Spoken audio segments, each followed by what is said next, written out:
So, isa sa customer natin to dati mga paps no. Ito ngayon is napabayaan no. So, try natin buhayin to kung makaya pa buhayin to. So, dito tayo ngayon sa Wawa, Taguig. Okay. Okay. Try mo nga.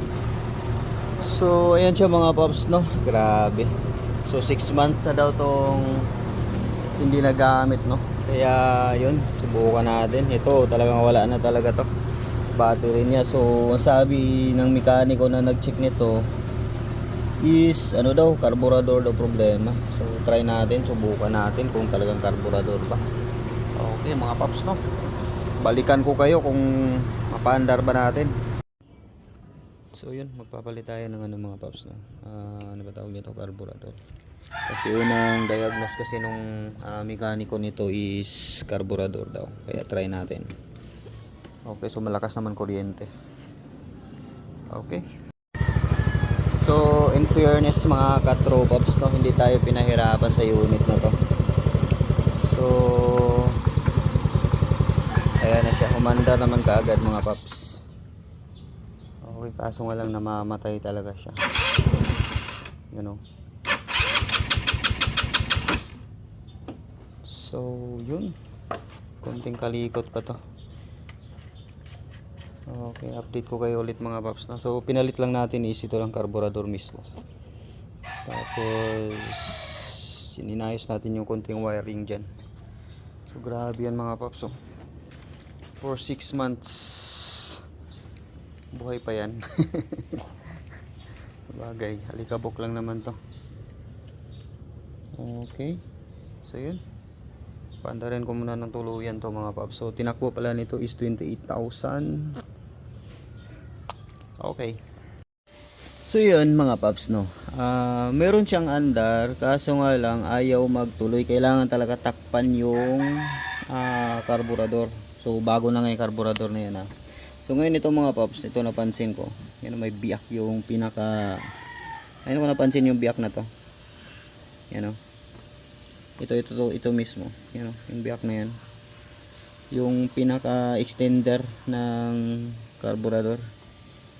So duda ko dyan ang problema kasi sumisingaw. So di ko sure kung kaya pa to lagyan ng ano, gasket maker. Subukan natin kasi ito sobrang nipis na rin no. Ayun no.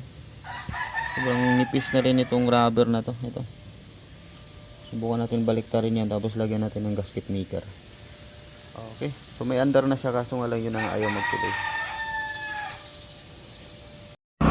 So yun nga mga paps no, yun talaga ang pinaka problema nito. Yung pinaka kuan kasi may biyak. So yan, stable naman na siya. O, kanina ayaw talaga umandar ng ganito. Ayaw siya mag-stable ng ganito kanina. So baka magtatanong kayo na hindi to nakakabit. Ayun, nakarekta na kasi talaga to lahat mga paps. Kasi yung gumawa nito unang mekaniko, so yun na nga, winiring to para magkaroon na ng kuryente. So ngayon naman ito carburetor, dito ang pinaka problema. So hindi niya to nakita, hindi na mabuksan kasi low street to lahat oh. Ito low street to. Ito rin low street.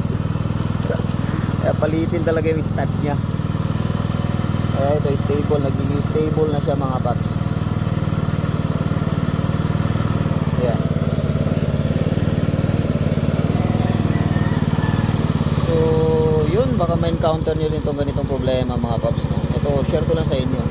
So pag once na yun, may andar naman siya pag tinatakpan dito, yun, i-check nyo agad yung manifold kung bali ba to or yung pinakasapin doon sa ilalim may biyak or singaw. So mas maganda lagyan nyo ng gasket maker or palitan nyo ng bago. So hopefully is stable na talaga to. So yun, sabihin ko rin sa may-ari nito na yun yung problema talaga, kaso nga lang wala tayong pamalit na. Saka ito, low street na to eh. Kaya pala doble-doble na yan. Oh. Yung pinaka-stud nut niya ito. Kaya ito sa kabila. So ito is naka-dextrose muna siya. Okay, alright. Huwag mo yan magtanong. So open po tayo for home service. So kung kaya kita bihayin, so yun, usap na lang tayo. Alright. Ayan po siya. Grabe no. Okay?